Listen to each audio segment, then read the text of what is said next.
एक बार फिर से स्वागत है आपका हमारे YouTube channel AR commerce by Arvind पर। इकोनॉमिक्स की पिछली सीरीज में हमने बैंक तक कंप्लीट कर लिया था, रिजर्व बैंक। उसके बाद जो आपके कमर्शियल बैंक है उनके बारे में कंप्लीट हम पढ़ चुके थे। लिंक डिस्क्रिप्शन में है, वहाँ से आप उन वीडियो को देख सकते हैं। आज नया टॉपिक हमें स्टार्ट करना है, ठीक है। वो है मुद्रा।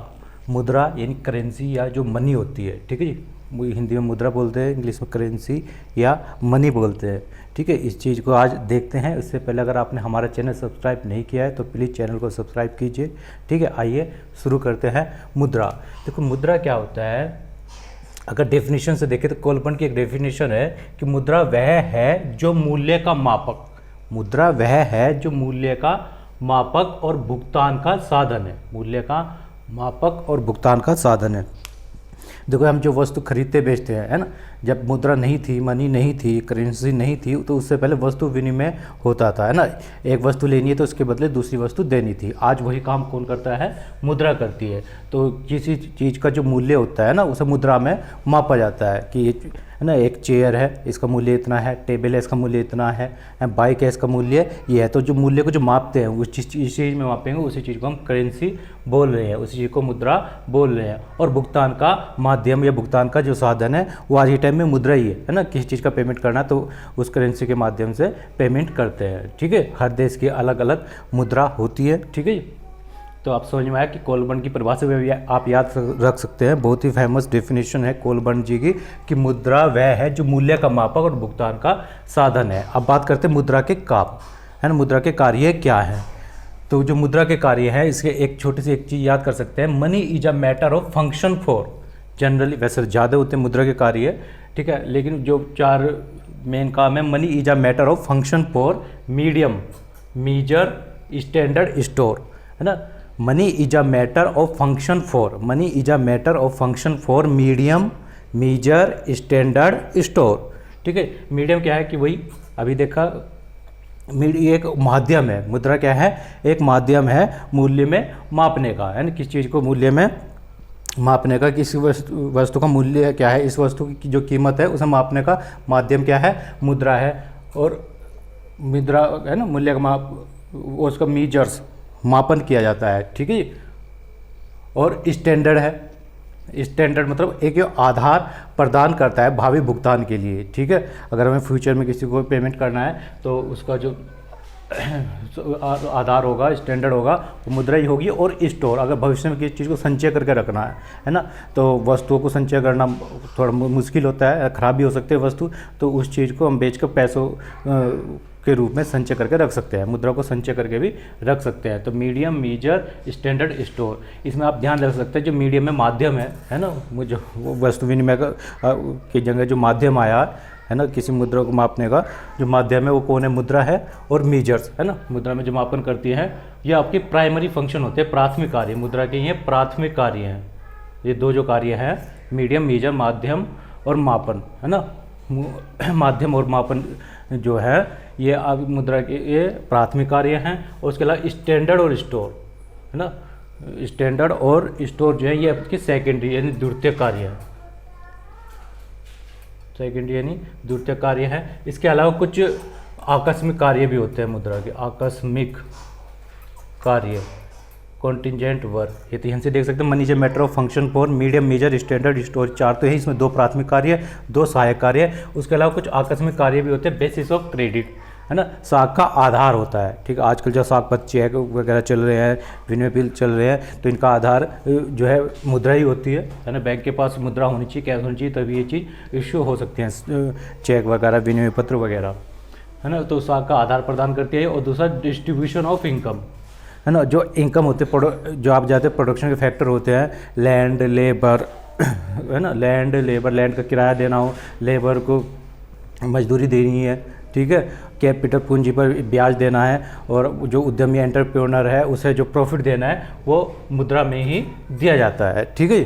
तो जो आय के जो वितरण है, आय को डिस्ट्रीब्यूट करना है, तो उसका काम भी मुद्रा ही करती है। तो माध्यम हुआ, है ना, मापन हुआ, स्टैंडर्ड हुआ, स्टोर संचय हुआ, आपका बेसिस ऑफ क्रेडिट हुआ, और डिस्ट्रीब्यूशन ऑफ इनकम, ये सब मुद्रा के कार्य हैं, ठीक है।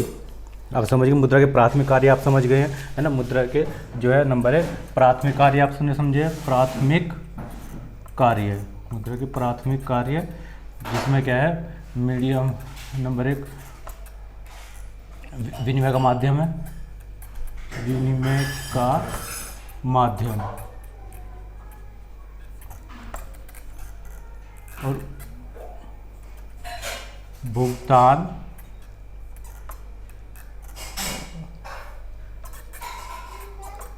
का मापन, भुगतान का मापन जो है ये इसके प्राथमिक कार्य हुए। दूसरा आपके द्वितीयक कार्य, द्वितीयक कार्य इनसे देख सकते हैं क्या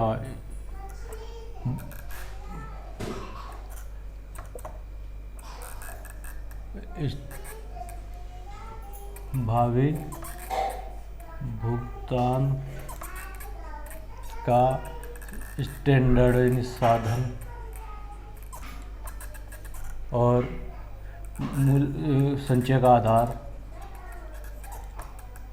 संचय का आधार हुआ। और तीसरा आकस्मिक कार्य, अगर हम आकस्मिक कार्य देखते हैं तो पहला हुआ नियंत्रण, तो उसका साख का आधार, साख का आधार, और दूसरा आय का वितरण, आय का वितरण मुद्रा के माध्यम से आसानी से किया जा सकता है। ठीक है, ये मुद्रा के कार्य आपने समझे, मुद्रा समझी। मूल्य जो मुद्रा है कोलबर्न के अनुसार मुद्रा ये है जो मूल्य का माप और भुगतान का आधार है। ठीक है, इतनी चीज़ आप समझे, इसे याद रख सकते हैं। Money is a matter of function for medium measure standard store. ठीक है, इसके बाद हम बात करते हैं अगले की कि मुद्रा के प्रकार, मुद्रा कितने टाइप्स की होती है, टाइप्स ऑफ करेंसी, मुद्रा के प्रकार देखते हैं। ठीक है, तो मुद्रा के प्रकार में हम देखते हैं सबसे पहले जो मुद्रा होती है उसे बोलते हैं धातु मुद्रा, मेटल करेंसी। सबसे पहली मुद्रा धातु मुद्रा यानी मेटल करेंसी। मेटल करेंसी क्या होता है, इसका आंतरिक मूल्य होता है। ठीक है, मुद्रा का कैसा मूल्य होता है, आंतरिक मूल्य होता है। ठीक है, और उससे मुद्रा के फूटने से, घिसावट से उस पर कोई फर्क नहीं पड़ता। जैसे सोना चांदी, सोना चांदी के सिक्के, है ना, ये आंतरिक सिक्के जब पुराने ज़माने में चलते थे ना, उसे मेटल मुद्रा बोलते थे। कागजी मुद्रा दूसरी होती है, कागजी मुद्रा। कागजी मुद्रा क्या होता है, इसका कोई आंतरिक मूल्य नहीं होता, इसका आंतरिक मूल्य नहीं होता, है ना, कागज़ का मूल्य नहीं होता, बल्कि जिस पर लिखा है उसकी वैल्यू होती है, उस पर आपके उसके हस्ताक्षर होते हैं, उस हस्ताक्षर की वैल्यू होती है, हस्ताक्षर की, है ना, उसका रंग देखा जाता है, और फोटो देखी जाएगी। इस पर क्या है, हर एक देश के ऐसे होते हैं, जैसे भारत की बात करें रुपया है, रुपया कागजी मुद्रा है, और उस पर गवर्नर के जो हस्ताक्षर है वो होने चाहिए, उसका कलर वो होना चाहिए, उसकी जो फोटो है ना, महात्मा गांधी की जो फोटो लगी है वो चीज़ मायने रखती है। ठीक है, उस चीज़ को कागजी मुद्रा बोलते हैं। अगली होती है विधिग्राह मुद्रा, लीगल टेंडेंसी। हर देश की अपनी एक लीगल टेंडेंसी होती है जिसे सामान्य स्वीकृति प्राप्त होती है, सामान्य स्वीकृति प्राप्त होती है। ठीक है, इसे आप लेने से मना नहीं कर सकते, इसे, है ना, इसे अगर मना करना एक कानूनन जुर्म होता है। ठीक है, जैसे जापान में येन है, भारत में रुपया है, लीगल टेंडेंसी है। अमेरिका की बात करें तो वहाँ पर डॉलर एक लीगल टेंडेंसी है। ठीक है जी, उसके बाद बात करते हैं सस्ती मुद्रा। सस्ती मुद्रा क्या है, सस्ती मुद्रा वह है जहाँ जिसकी ब्याज दर कम होती है। ठीक है, जैसे कि पाकिस्तान की मुद्रा हुई, पाकिस्तान की मुद्रा बहुत ब्याज दर कम, या नेपाल की मुद्रा, इन्हें सस्ती मुद्रा बोलते हैं। फिर महंगी मुद्रा क्या है, जिसमें ब्याज दर अधिक होती है। ठीक है, भारत की मुद्रा भी महंगी आ जाएगी, भारत, अमेरिका, फिर डॉलर जो है तो महंगी मुद्रा, ये ब्रिटेन, जिसमें ब्याज दर अधिक होगी। कुल मिला गया कि ब्याज दर अधिक जिसकी होगी, ब्याज दर जिसकी अधिक होगी वो महंगी मुद्रा, जिसकी ब्याज दर कम होगी, ब्याज दर अगर कम है तो सस्ती मुद्रा, ब्याज दर अधिक है तो महंगी मुद्रा। फिर एक होती है सुलभ मुद्रा, सॉफ्ट करेंसी। सुलभ मुद्रा यानी सॉफ्ट करेंसी। सॉफ्ट करेंसी क्या है कि मांग कम लेकिन पूर्ति ज़्यादा है, ठीक है, कोई ले नहीं रहा मुद्रा को लेकिन बाजार में है ज़्यादा, बहुत ज़्यादा है। जैसे वेनेजुएला है ना, वेनेजुएला देश है, उसने बहुत ज़्यादा नोट अपने यहाँ छाप दिए तो मुद्रा तो ज़्यादा हो गई है लेकिन उसकी डिमांड मार्केट में नहीं है ना, अन्य देशों में उसकी कोई वैल्यू नहीं है। तो मांग कम लेकिन पूर्ति अधिक है तो ऐसी करेंसी को हम सॉफ्ट करेंसी कहते हैं। सुलभ मुद्रा जो इजीली आपको मिल जाएगी लेकिन काम की कुछ नहीं है, ठीक है। एग्जाम्पल वेनेजुएला ने एक बार नोट छापकर महंगाई कम करने की कोशिश की थी, उसका परिणाम है कि वहाँ की करेंसी सॉफ्ट करेंसी हो गई जिसकी मांग कम है लेकिन पूर्ति बहुत ज़्यादा है, ठीक है। अगली बात करते हैं दुर्लभ मुद्रा, हार्ड करेंसी। हार्ड करेंसी ठीक इसका उल्टा है ना, मांग ज़्यादा होगी, मांग अधिक, हार्ड करेंसी मांग अधिक लेकिन पूर्ति कम होगी। उदाहरण के लिए अमेरिका का डॉलर, ठीक है। अमेरिका का डॉलर जो है एक हार्ड करेंसी है जिसकी डिमांड सबसे ज़्यादा है जबकि पूर्ति उतनी नहीं है। क्यों? वहाँ की जनसंख्या भी कम होती है जबकि मांग उसकी अधिक है। विकसित देश है, जितने भी विकसित देश हैं वहाँ की, विकसित देश अमेरिका के हैं, विकसित देशों की मुद्रा हार्ड करेंसी में ही आएगी। अब बात करते हैं गर्म मुद्रा, हॉट करेंसी। हॉट करेंसी होती है मूल्य में तेजी से परिवर्तन, जिसके मूल्य में तेजी से परिवर्तन होता रहता है, मूल्य में तेजी से परिवर्तन होता रहता है। ऐसी करेंसी बड़े बड़े उद्योग और व्यापारियों के लिए, बड़े बड़े उद्योगपति और व्यापारियों के लिए फ़ायदेमंद होती है, उद्योगपतियों और व्यापारियों के लिए ये सही मानी जाती है। हॉट करेंसी है ना, जनरल जो बिजनेस करना चाहते हैं हॉट करेंसी में करते हैं, जहाँ जिसमें के मूल्य में तेज़ी से परिवर्तन आता रहता है। अब बात करते हैं अगली प्रतिबंधित मुद्रा। प्रतिबंधित मुद्रा के जो IMF इंटरनेशनल मॉनेटरी फंड का जो नीर है, नीर आप देखो पिछली वीडियो में मैंने बताया हुआ है नीर क्या होता है। ये एक्सचेंज दर से संबंधित होता है। इफेक्टिव एक्सचेंज रेट होती है national normal effective exchange rate, normal effective exchange rate है ना, बैंकिंग से संबंधित नहीं होती है, एक्सचेंज से विनिमय से संबंधित होती है। जैसे जो डॉलर के एक्सचेंज रेट है ना लगभग 77 भारतीय रुपया है, ठीक है जी। अब तो हर करेंसी को नीर का पालन करना होता है, ठीक है। हर एक करेंसी का एक नीर होता है, जैसे भारतीय डॉलर का 77 रुपया है। लेकिन ऐसी करेंसी हैं जो एक्सचेंज रेट नहीं रहती और अपने हिसाब से अपनी वैल्यू घटा बढ़ा लेती है, ठीक है। अपने ऐसे देश की मुद्रा जो अपने हिसाब से वैल्यू घटा बढ़ा लेगी तो वो प्रतिबंधित मुद्रा होती है, रेस्ट्रिक्टेड मनी होती है। अंतर्राष्ट्रीय व्यापार में उसकी कोई कीमत नहीं है, ठीक है। अंतर्राष्ट्रीय व्यापार में जो नहीं चलेगी उसे हम रेस्ट्रिक्टेड मुद्रा बोल रहे हैं। उसके बाद बात करते हैं क्रिप्टो करेंसी की, ठीक है। एक क्रिप्टो भी होती है, ऑनलाइन करेंसी होती है जो कि उसका कोई भौतिक स्वरूप नहीं होता, उसे वर्चुअल, क्रिप्टो करेंसी को वर्चुअल मुद्रा भी बोलते हैं, ठीक है। ऑनलाइन ही इसका लेन देन होता है ना, फिजिकली इसकी कोई एग्जिस्टेंस नहीं है, ऑनलाइन ही इसका लेन देन होगा। और आप जानते हैं जो एक वेनेजुएला देश है जिसने महंगाई कम करने के लिए नोट छापा था, वहाँ उसने सबसे पहले क्रिप्टो करेंसी चलाई थी। क्रिप्टो करेंसी वैसे आप जानते हैं मेन जो फेमस क्रिप्टो करेंसी है वो है बिटकॉइन, ठीक है। बिटकॉइन तो सभी जानते हैं, लेकिन जो वेनेजुएला ने चलाई थी वो थी पेट्रो क्रिप्टो करेंसी वेनेजुएला ने चलाई हुई है। और अभी कुछ साल पहले फेसबुक में भी अपनी क्रिप्टो करेंसी चलाई है लिब्रा। पेट्रो वेनेजुएला की है, वेनेजुएला, और लिब्रा जो क्रिप्टो करेंसी है वो फेसबुक की है। और वैसे फेमस क्रिप्टो करेंसी बिटकॉइन होती है, ये है ना, सबसे फेमस जो क्रिप्टो करेंसी है वो है बिटकॉइन। तो आप क्रिप्टो मुद्रा के प्रकार भी समझ गए, मुद्रा क्या होती है, मुद्रा के क्या कार्य है, मुद्रा के प्रकार, धातु मुद्रा किसे कहते हैं, मेटल करेंसी क्या है, पेपर करेंसी क्या है, लीगल टेंडर क्या है, चीप करेंसी क्या है, डियर करेंसी क्या है, सॉफ्ट करेंसी क्या है, हार्ड करेंसी क्या है, हॉट करेंसी क्या है, रेस्ट्रिक्टेड करेंसी क्या है, क्रिप्टो करेंसी क्या है। और उसके अलावा आपने मुद्रा के कार्य भी देखे थे, money matter function for medium measure standard store, ठीक है जी, ये आप समझ गए। इसके अलावा हम देखते हैं कि SDR एक मुद्रा होती है, SDR इसे रफ करते हैं। और अभी तक अगर आपने हमारा चैनल सब्सक्राइब नहीं किया है तो प्लीज़ इस चैनल को सब्सक्राइब कीजिए। ठीक है जी। अब देखते हैं SDR है ना, एक अंतर्राष्ट्रीय मुद्रा होती है SDR, अंतर्राष्ट्रीय व्यापार के लिए होती है जी। ठीक है, अंतर्राष्ट्रीय व्यापार के लिए SDR की फुल फॉर्म होती है स्पेशल ड्रॉविंग राइट्स,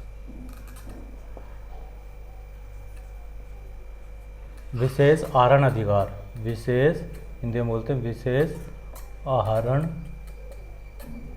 अधिकार।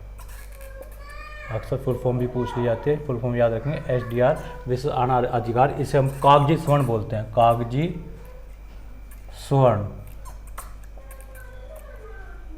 यानी पेपर गोल्ड।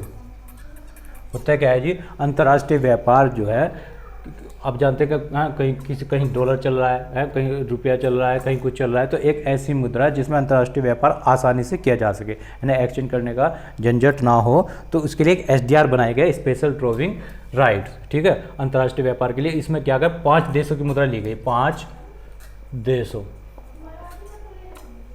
की मुद्रा है, उनमें किसी एक में 5 देश की मुद्रा है, इसमें किसी एक में अंतर्राष्ट्रीय व्यापार किया जा सकता है, किसी एक में अंतर्राष्ट्रीय व्यापार किया जा सकता है, एक में अंतर्राष्ट्रीय व्यापार किया जा सकता है। ठीक है, वे 5 देश कौन कौन से हैं, वो कौन कौन सी मुद्राएं हैं जो SDR में आती है, आपको पता होना चाहिए। सबसे पहले नंबर 1 पे वही अमेरिका है ना, अमेरिका है, और अमेरिका की मुद्रा कौन सी है, डॉलर। ठीक है, अमेरिका की जो डॉलर है ना, SDR में आती है पहली मुद्रा। दूसरी आएगी ब्रिटेन का पाउंड। ठीक है, इसे हो गया। ठीक है जी। तीसरी आएगी यूरो। ठीक है, यूरोपियन यूनियन की होती है, यूरोपियन संघ की, यूरोपियन यूनियन का यूरो के लिए जो ऐसे ये बना के काट देते हैं, यूरो संकेत है। चौथी मुद्रा की अगर हम बात करें तो वह है जापान की येन। जापान की येन के लिए वाई बनाया है तो वह ऐसे काट देते,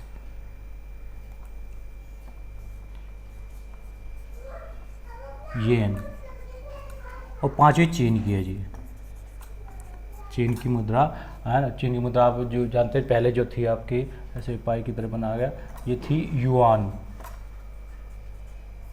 ठीक है, लेकिन अब फिलहाल ये मुद्रा रेस्ट्रिक्टेड है, इसकी जगह वो जो है दूसरी मुद्रा जापान लाया है, रम्मीबी,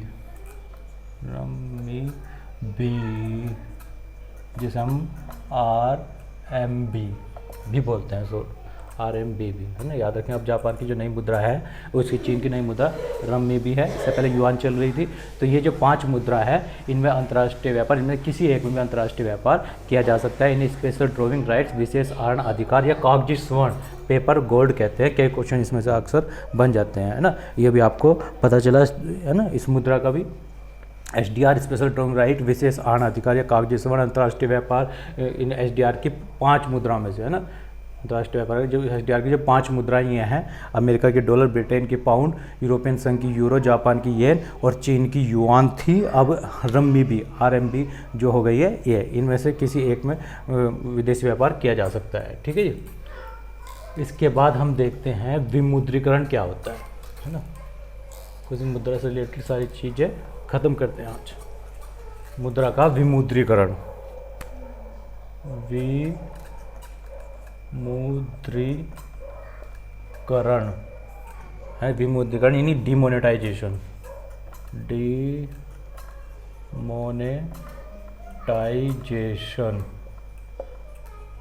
डिमोनेटाइजेशन आप जानते हैं, जब काला धन अधिक बढ़ जाए, काला धन बढ़ जाए तो उसे काला धन रोकने के लिए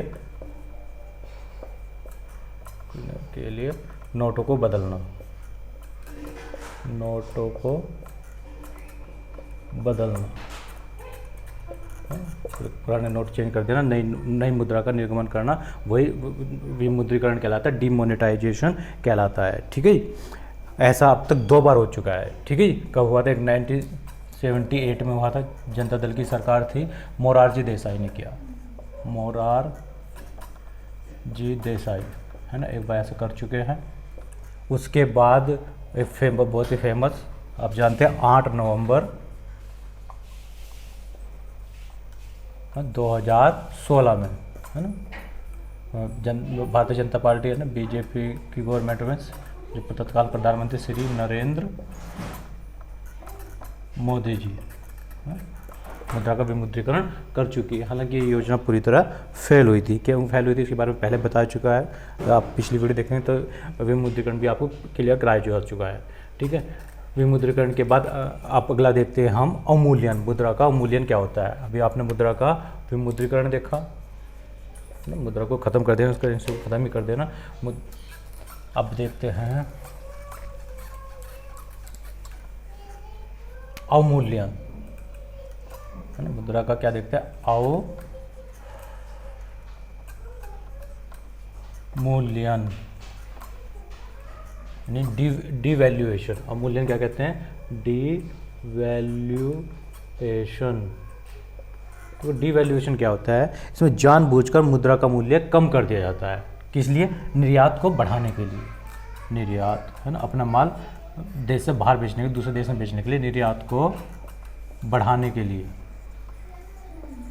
बढ़ाने के लिए जानबूझकर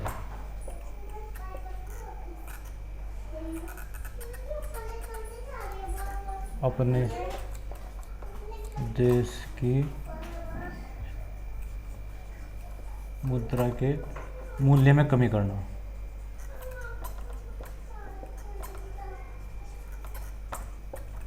अपने देश की मुद्रा की वैल्यू घटा देते हैं अपने देश के अंदर, ताकि लोग अपने देश में ना बेचकर उस चीज़ को विदेश के बाहर बेचें। ऐसा निर्यात को बढ़ावा देने के लिए किया जाता है मुद्रा का अवमूल्यन। ठीक है, ऐसा 3 बार हो चुका है जी। ठीक है, मुद्रा का अवमूल्यन भारत में 3 बार हो चुका है। सबसे पहले देश की आज़ादी के बाद जो 1949 में मुद्रा का अवमूल्यन भारत सरकार कर चुकी थी, है ना। उसके बाद 1966 में मुद्रा का अवमूल्यन हुआ, और सबसे बड़ा अवमूल्यन आप जानते हैं 1991 में 1991 उसमें, है, 2 बार करना पड़ा, 2 चरणों में हुआ था 1991 में मुद्रा का अवमूल्यन। ठीक है जी, निर्यात को प्रोत्साहित करने के लिए। अब इतने सब चीज़ में आप यहाँ पूरी मुद्रा इसमें हम ख़त्म करते हैं। एग्जाम से, कम्पिटिटिव एग्जाम में जितने मुद्रा से रिलेटेड क्वेश्चन आ सकते थे वो आपके सब यहाँ से बन जाएंगे। मुद्रा क्या है, मुद्रा की परिभाषा, मुद्रा के कार्य क्या है, money is a matter of function for medium measure standard store. उसके अलावा 2 कंटीजेंट वर्क होते हैं, बेसिस ऑफ क्रेडिट और डिस्ट्रीब्यूशन ऑफ इनकम। ठीक है, और उसके अलावा हमने देखे मुद्रा के प्रकार देखे, है ना, आपकी मेटल करेंसी क्या होती है, हार्ड करेंसी, क्रिप्टो करेंसी, सभी तरह की करेंसी हमने जानी है। उसके अलावा फिर हमने ये देखा है SDR, स्पेशल ड्रॉविंग राइट्स जो होता है। ठीक है, अंतर्राष्ट्रीय व्यापार के लिए 5 देशों की जो मुद्रा आती है, कौन से 5 देश है, कौन सी मुद्राएं हैं, है ना, किसी एक भी मुद्रा में हम बिजनेस उसमें कर सकते हैं, भारत उसमें शामिल नहीं है। उसके अलावा मुद्रा का विमुद्रीकरण क्या होता है, ठीक है, डिमोनेटाइजेशन क्या होता है, कितनी बार विमुद्रीकरण हो चुका है, ये विदेशी के 2 बार हो चुका है। और उसके अलावा लास्ट में हमने देखा है मुद्रा का अवमूल्यन, जो कि अब तक 3 बार हो चुका है। निर्यात को बढ़ावा देने के लिए जानबूझकर अपनी मुद्रा का मूल्य को कम करना होता है। ठीक है, और उम्मीद है आपने हमारे चैनल को सब्सक्राइब कर लिया होगा, अगर नहीं किया तो प्लीज़, है ना, जाकर चैनल को सब्सक्राइब कीजिए। ठीक है, फिर मिलते हैं अगली वीडियो में। अभी तक हम जो कर रहे हैं ये पूरा भाग था मैक्रो इकोनॉमिक्स का है, अगली वीडियो में माइक्रो इकोनॉमिक्स को शुरू करते हैं। ठीक है, तब तक आप चैनल को लाइक शेयर सब्सक्राइब कीजिए। धन्यवाद।